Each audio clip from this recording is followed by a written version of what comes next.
Assalamualaikum warahmatullahi wabarakatuh. Selamat pagi adik-adik. Semoga di pagi hari ini kalian diberi kesehatan dan tentunya tetap semangat dong dalam belajar pelajaran ilmu pengetahuan alam. Untuk bab selanjutnya yang akan kita bahas di pagi hari ini adalah klasifikasi makhluk hidup. Pembahasan pertama yaitu berkaitan dengan pengertian. Klasifikasi makhluk hidup merupakan pengelompokan makhluk hidup berdasarkan ciri-ciri tertentu yang dimilikinya.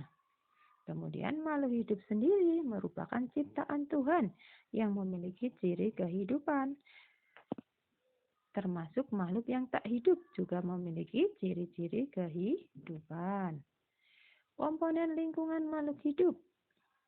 Yang pertama ada komponen biotik, yaitu komponen yang terdiri dari makhluk hidup. Contohnya manusia, hewan, tumbuhan, dan mikroorganisme. Komponen yang kedua ada komponen abiotik yang terdiri dari komponen tak hidup. Contohnya air, udara, tanah, cahaya matahari, iklim, dan juga topografi wilayah.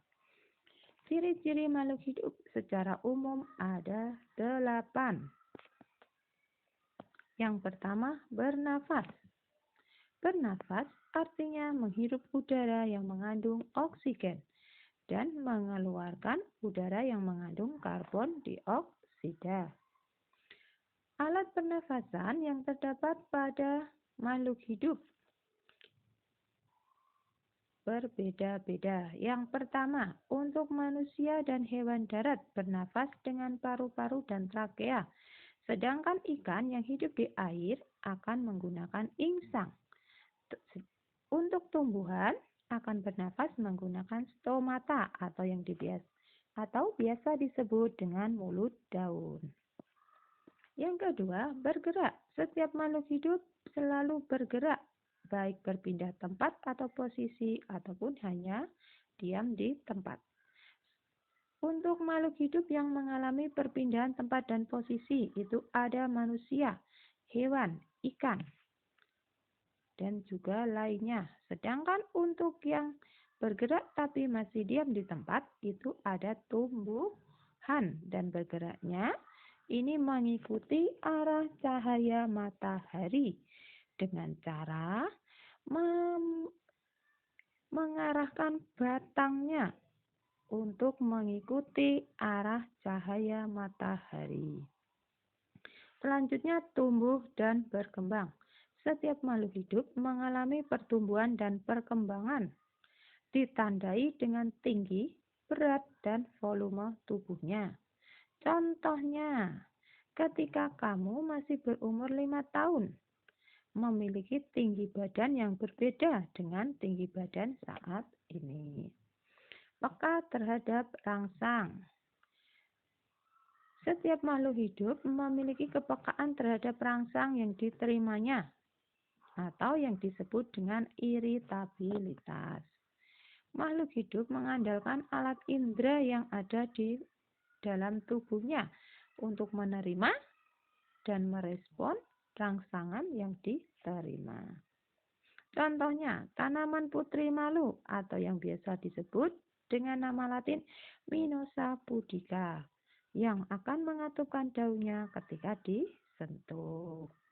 Selanjutnya ada kulit pada manusia dan juga pada hewan yang peka terhadap sentuhan, rasa dingin, rasa panas, dan sebagainya.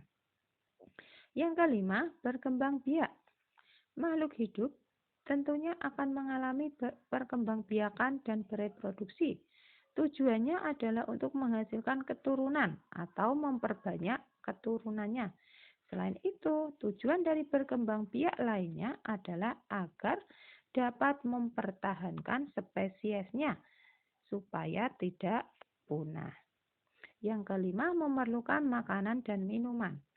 Setiap makhluk hidup memerlukan makanan dan minuman untuk memperoleh energi agar dapat bertahan hidup. Cara makhluk hidup memperoleh makanan ada dua cara. Yang pertama autotrof, yaitu kemampuan makhluk hidup dalam menghasilkan makanannya sendiri.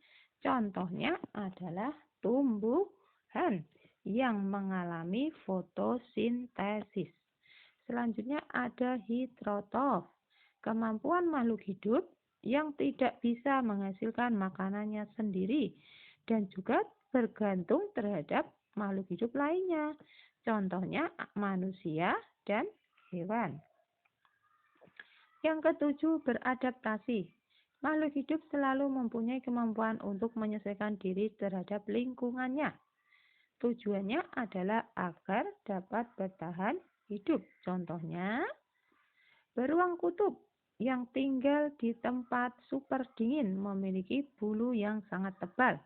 Fungsinya adalah untuk menjaga agar tubuh tetap hangat dan juga suhu yang sangat rendah. Yang kedelapan ada pengeluaran atau ekskresi. Makhluk hidup juga berekskresi atau membuang zat sisa dari tubuhnya. Untuk hewan dan manusia, membuang zat sisanya berupa karbon dioksida melalui proses respirasi. Sedangkan pada tumbuhan akan